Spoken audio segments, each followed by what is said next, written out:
Rush Limbaugh saying it would be a mistake for President Trump to fire special counsel Robert Mueller or others involved in the Russia investigation or involved in the raid on the premises of Trump lawyer Michael Cohen. So will he? To Fox News senior judicial analyst Judge Andrew Napolitano. Judge, I played that tape today on another show I was on a Fox News channel because it was such an intriguing thing to see supporters, firm, hardcore supporters of Donald Trump say, don't do it. Your instincts may guide you to want to fire Mueller, but don't do it. You know the law, but you also know Donald Trump. What do you think he's going to do? Well, first, I agree fully with what Rush said. I might tweak it ever so little.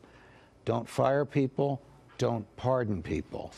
If he starts pardoning the people that have pleaded guilty and become cooperating witnesses with Bob Mueller, it will have the same catastrophic political effect because it will prevent them from testifying against him as if he started firing people. What will he do? I hope he does not fire Bob Mueller or Rod Rosenstein. Away from your hopes, what do you think on an impulse? He doesn't take advice well. He believes that he has a better grasp on his contemporary political situation than anybody else. Even from people who wish him well. Yes, even from people. There's no question but that Rush Limbaugh wishes him well. There's no question that a lot of people on our network who've said, Mr. President, restrain your impulses, are saying that because they wish him well and they want the American public to have a president who stays in office and who has the ability to do what he was elected to do.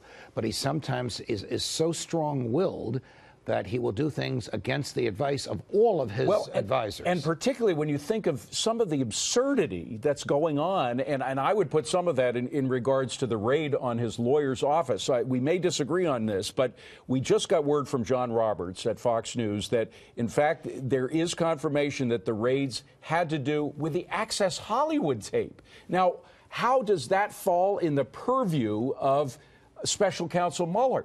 Or how does is that significant enough to violate lawyer-client privilege in order to be done? Well, I don't know how the Access Hollywood tape would come in, but I'll give you a little basics. There is no lawyer-client privilege if the client is using the communications with the lawyer in order to discuss or mask an ongoing crime, an ongoing fraud, an ongoing tort, private civil wrong, or an ongoing administrative violation. No, I don't know how the Access Hollywood tape fits in there, but I can suggest to you how the other relations, alleged relations, with these women fits in there. But you see, the unequal application of the laws, I think, what infuriates a lot of people about what's going on now with the FBI investigation. And the Mueller investigation, you think of how Hillary Clinton's lawyers were treated and their special relationship with their lawyer-client relationship was respected by investigators back then. Let me tell you why I reject that argument.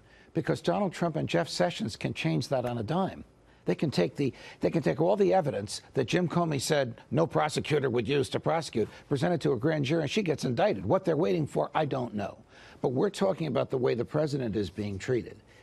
And I'm sorry to tell you, what happened yesterday or Monday with Michael Cohen is unusual, but not unheard of. The reason we know about it in this case is because the client is the president of the United States. But now you have prosecutors with all the information, everything personal and professional about Donald Trump. If they seized something that is not under the search warrant, to which they were not entitled, the law requires they present it before independent eyes before they even look at it. A lot of people don't trust prosecutors right now to do that. That's the problem. Judge Andrew Napolitano. They're human beings. They're the best we have. They're not angels.